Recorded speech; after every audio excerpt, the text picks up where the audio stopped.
안녕하십니까. 방금 소개받은 건국대 미디어 커뮤니케이션 학과의 황효선입니다. 우리가 이 상호작용을 하면 할수록 우리는 왜 더 멀어지는가? 그 다음에 데이터를 쓰면 쓸수록 데이터의 밸류 값을 주면 줄수록 우리는 왜 다른 사람이 되는가? 정치 영역 모두에서 심각한 이런 양분 사회로 가고 있음을 알 수 있습니다.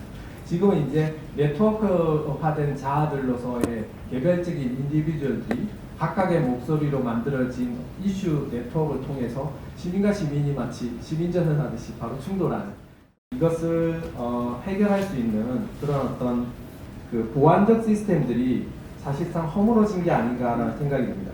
그래서 이런 보완 시스템들이 허물어짐으로 인해서 지금 단적으로 우리가 확인할 수 있는 이런 언론의 신뢰도, 특히 한국 같은 경우는 계속 4년째 지금 언론 신뢰도가 꼴찌를 하고 있습니다. 그 정도로 이렇게 정치적인 커뮤니케이션에 대한 중간에 해석자, 중간 연락자 또는 이제 이 소통을 조율해 줄 수 있는 시스템이 망가진 사회인 것 같고요. 결과적으로는 자아의 부상입니다. 네트워크 공간 안에서 개인의 자아가 억눌려 있던 이슈 네트워크로부터 분화되면서 작은 권리들이 이제 표출되는, 이제 메시지로 표출되고 그것을 통해서 이제 다양한 가치들이 계속 상충하는 시스템으로 전환이 되는 거죠. 또는 알고리즘 역시도 어떻게 보면 그 매개하는 기술의 영향에 비해서는 기루킹 사건에 나타난 것처럼 상대적으로 굉장한 기술적 지향성들을 동시에 가짐으로써 그렇다면 오늘의 이제 중요한 이제 그 메인 핵심 개념이 알고리즘 매개성은 무엇인가인 거죠. 수량화된 자아들의 기반한 알고리즘이 이 새로운 형태의 비즈니스 모델을 만들고 그 다음에 이제 우리의 다양한 형태로 영향을 미치게 되는데, 이 수량화된 자아라는 것은 결국 플랫폼에 의해서 객체화되는 거거든요. 그렇기 때문에 플랫폼의 지배력이 이 정보의 이렇게 불가역적인 비대칭성을 갖게 됩니다. 그러니까 차별이라고 한다는 것은 결국 집단의 속성으로서 누군가를 배제한다든가 불이익을 주는 행동이 되겠죠. 차별적 처우라는 것은 의도적으로 모델을 통해서, 그 알고리즘 모델을 통해서 차별을 주는 겁니다. 그다음에 차별적 효과는 이제 결과적으로 차별을 주는 건데, 뭐 얼마 전에 잘 알려진 것처럼 구글의 이제 광고 애드센스가 여성과 남성에 있어서 평균 이제 광고를 붙여주는 직업군의 평균 샐러리가 남성이 훨씬 높은 직업군을 광고로 추천하는 시스템이더라. 그래서 남녀의 차이를 좀 판구하다, 이런 이제 지금 여기 나오는 이 논문은 우리가 어떤 의사결정을 하거나 어떤 그 판단, 평가를 할 때 알고리즘이 미치는 영향에 대한 연구입니다.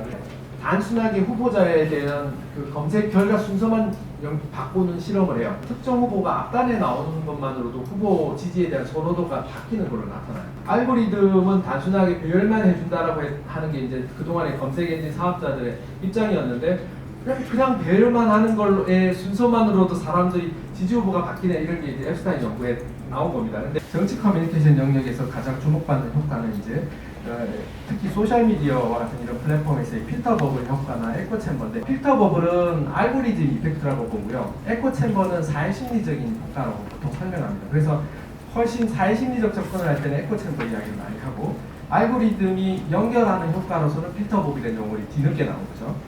온라인 공간의 타일규모화라든가 이제 집단 정체성, 가상의 정체성에 충실하고자 하는 그런 성향들, 그 다음에 온라인 공간 안에서 뭔가 보여주기 위한 사회비주얼적인 이론들, 이런 것들이 사회심리학적인 요소와 그쪽의 알고리즘의 필터링이 결합이 되면서 나타나는 것이라고 하겠습니다. 그래서 같은 목소리가 계속 증폭이 되면서 나와 생각이 다른 이견이 감소하게 됩니다. 이견이 감소하게 되면 결과적으로 확증에 대한 신념이 커지게 되는 거고, 그 다음에 이 다른 목소리를 가진 목소리는 사실 감소하는 효과, 이런 것들이 나타나게 됩니다. 그래서 이렇게 에코 챔버에서 확증 편향이 커지게 되면 의견 동조자가 굉장히 많다라고 착각하게 되는 여론에 대한 잘못된 지각을 일으키게 됩니다.